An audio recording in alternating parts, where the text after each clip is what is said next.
Bonjour à tous. Alors, j'ai envie de me livrer aujourd'hui à un petit exercice. Je ne sais pas si quelqu'un l'a déjà fait, sans doute, sur YouTube. En fait, je voudrais savoir, puisque on parle beaucoup aujourd'hui de vie politique instable, de tripartisme, voilà, de chaos politique, à l'Assemblée nationale notamment, et je veux juste savoir, en fait, et je ne sais pas si vous êtes déjà posé la question de c'est quoi la composition de l'Assemblée nationale depuis le début de la Ve République. Et là, je suis tombé sur cette page Wikipédia qui est une page sur la Ve République. Et notamment, il y a une sous-partie qui s'appelle Historique des législatures depuis 1958. Et vous avez un tableau qui est assez bien fait, en fait, qui résume pour chaque législature, donc à chaque fois qu'il y a une Assemblée nationale qui est élue, en fait, sa composition. Enfin, sa date de début, sa fin, sa date d'élection, sa composition politique, la présidence de l'Assemblée nationale et quel est le Premier ministre qui correspond à cette législature. Et c'est assez bien foutu en termes de couleurs. En fait, globalement, c'est assez bien fait.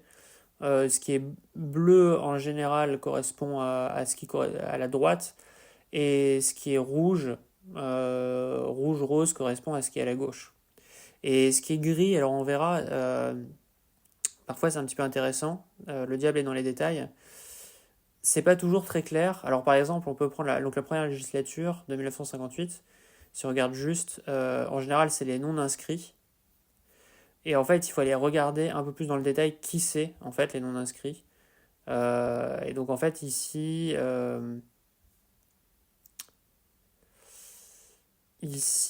voilà, donc formation administrative des élus d'Algérie et du Sahara. Parfois c'est l'extrême droite, c'est le RN, donc il faut regarder. Bon, tout ça pour dire, ce tableau est très bien fait et je voulais juste le balayer avec vous pour vraiment qu'on se demande c'est quoi en fait l'évolution de la composition politique de l'Assemblée nationale depuis la première législature de la Ve République. Donc allons-y une par une, mais sans aller dans le détail, mais grosso modo à vue d'œil. Première législature, 1958, assemblée majoritairement à droite. Alors si vous posez vraiment la question pour avoir le cœur net, est-ce que le bleu turquoise, est-ce que c'est vraiment à droite? Eh ben, on va vérifier tout de suite. Le bleu turquoise, c'est RPCD. Et RPCD, c'est le mouvement républicain populaire, bon, qui est plutôt centriste, mon parti politique qui est démocrate chrétien, centriste europhile. On va voir après qu'en fait, ça va donner un autre parti qui est plutôt de centre droit. Bon, d'accord, c'est plutôt de centre en réalité que de droite. Mais grosso modo, par contre, IPAS, voilà, typiquement, c'est un parti politique, Centre national des. Non, pardon. Euh,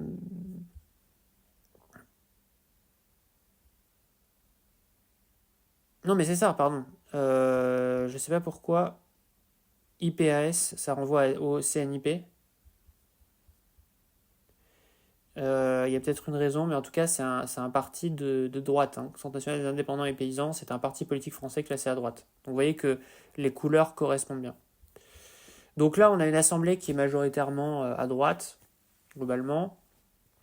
En 1962, c'est encore largement à droite. En 1967, c'est plutôt à droite, grosso modo. En 1968, c'est plutôt à droite. En 1973, on voit déjà que ça commence à être un peu plus équilibré, mais encore que 1968, mais ça reste quand même à droite. 1978, alors là, il y a un gros parti qui est le fameux bleu turquoise, et qui cette fois-ci, c'est l'UDF. Et l'UDF, c'est le groupe Union pour la démocratie française, ou groupe, voilà, qui est un groupe, pardon, voilà, donc l'UDF, le parti UDF, c'est un parti de centre droit, enfin en fait regroupe plusieurs partis de centre droit ou de droite non gaulliste, d'inspiration démocrate, chrétienne, libérale, europhile. Donc c'est le parti qu'on discutait tout à l'heure, qui a la même couleur sur ce diagramme. Donc c'est plutôt de centre droit. Mais grosso modo, donc si on revient en fait en 1978, on est encore quand même plutôt à droite. En 1981, alors là c'est raz-de-marée à gauche. Voilà, donc c'est l'élection de Mitterrand. C'est largement socialiste. En 1986, nettement moins, et même un peu plus de droite, parce qu'on a toujours ce parti en bleu turquoise qui est UDF, donc Union pour la démocratie française, qui est plutôt de centre droit, donc qui fait que, grosso modo, l'Assemblée nationale est plutôt à droite. 1988, on revient sur un système, on est un peu plus à gauche quand même qu'à droite. Mais vous voyez que pendant tout ce temps, grosso modo, c'est assez...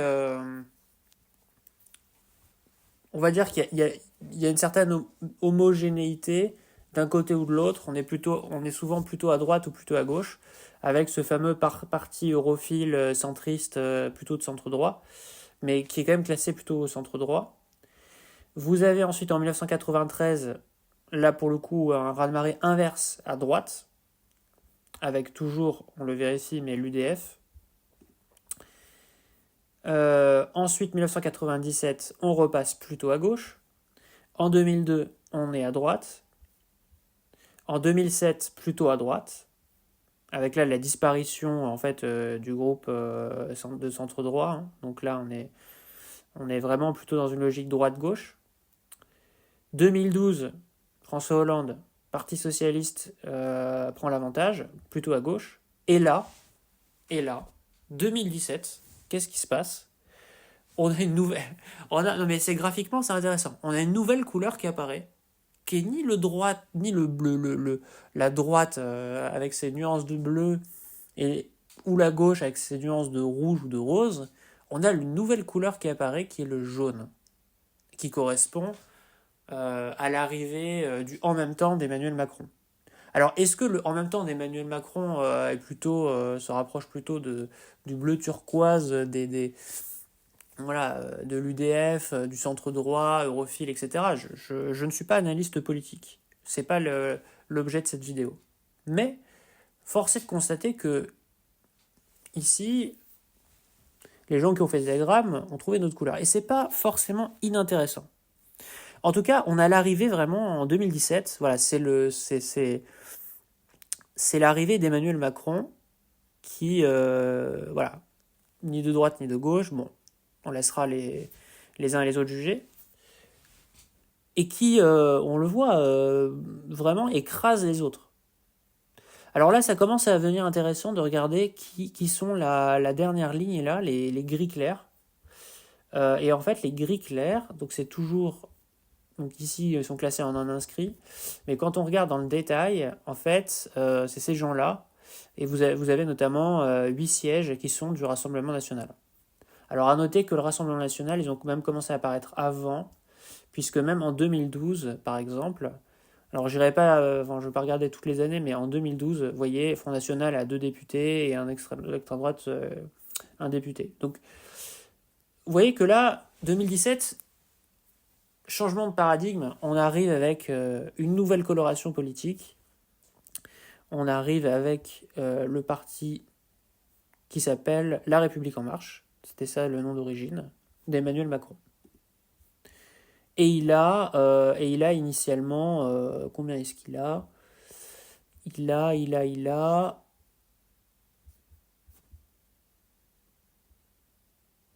a 308 sièges.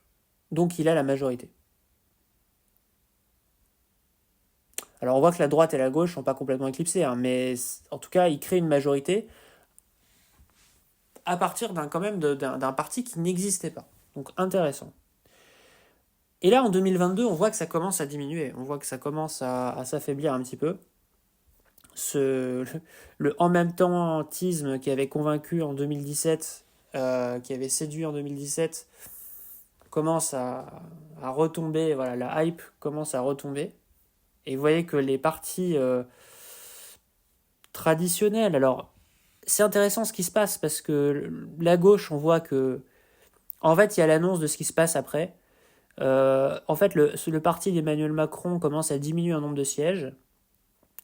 Et vous avez à la fois la coloration rouge-rose qui reprend un peu des forces, mais en étant un peu plus fragmenté, parce que vous voyez qu'il y a du... En fait, commence à y avoir du vert, bon. Et du côté droit, alors là, il y a quelque chose qui se passe, c'est qu'il y a le RN qui arrive, et il y a quand même quelque chose de très intéressant, c'est qu'il y a quand même un parti qui s'est complètement effondré. Là, vous voyez, si vous regardez, si vous repartez de la 12e législature, là, sur cette image, enfin, sur cet écran, cette fenêtre, vous voyez, ça, c'est la droite. Vous voyez ce qu'elle est devenue à partir de la 13e législature, de la 14e législature, de la 15e législature avec Macron, et même avec la 16e législature. En fait, c'est un parti qui n'a fait que diminuer en nombre de sièges. Alors que c'était la droite républicaine, enfin la droite traditionnelle, on va dire, n'a fait que diminuer en nombre de sièges. Et dans le même temps, là, cette nouvelle couleur qui est apparue, tout à droite, c'est évidemment le Rassemblement national. Donc là, c'est intéressant. On commence à voir ce qui se dessine. Et là, il y a évidemment la NUPES à gauche. Et enfin, on arrive dans un système en 2024, qui est un peu le prolongement de ce qui était le cas en 2022, hein, qui est en fait un système qui a l'air très compliqué. Un système qui a l'air très compliqué. Voilà, donc aujourd'hui, vous avez le NFP à gauche, vous avez le macronisme, le parti politique qui lui par contre, il s'est vraiment réduit, hein. Donc là, ça ne fait plus illusion. Et à droite, vous avez l'avènement du Rassemblement national. Et LR qui continue encore à perdre des sièges. Parce que si vous regardez, les Républicains, ils avaient en 2022, par exemple, regardons 2022, c'est vraiment intéressant, hein. Je découvre avec vous, j'avais pas forcément cette évolution en tête, ils avaient 61 places en 2022, et en 2024,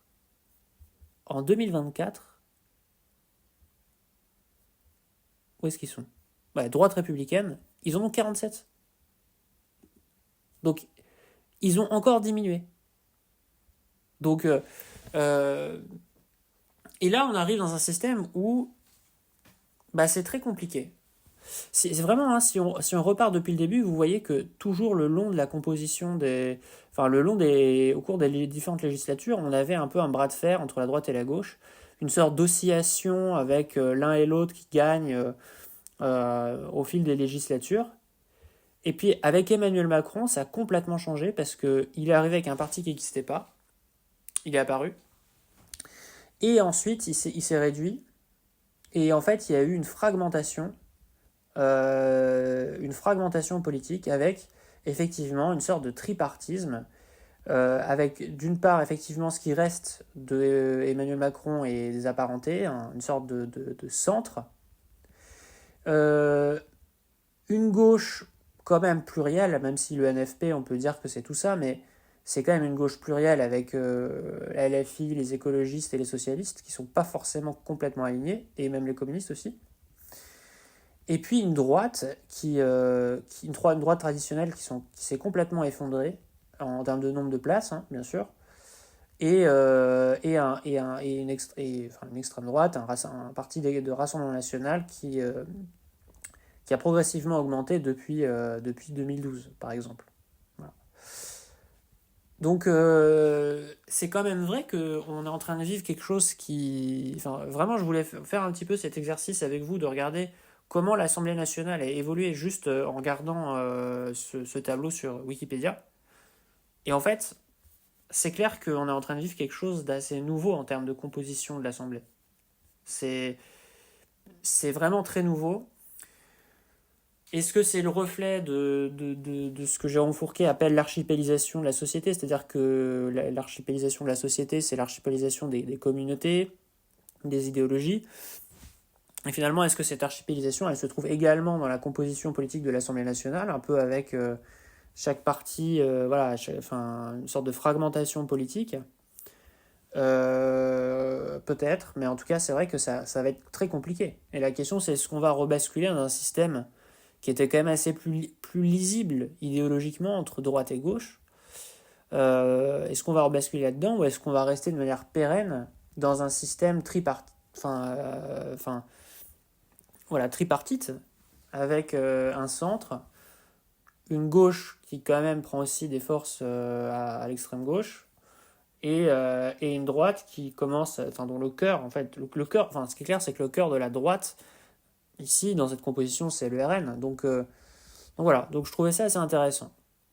N'hésitez pas si vous avez des commentaires là-dessus, des réactions, ou si j'ai commis des erreurs. Là, je voulais vraiment être très factuel à partir de ces données. Merci à tous.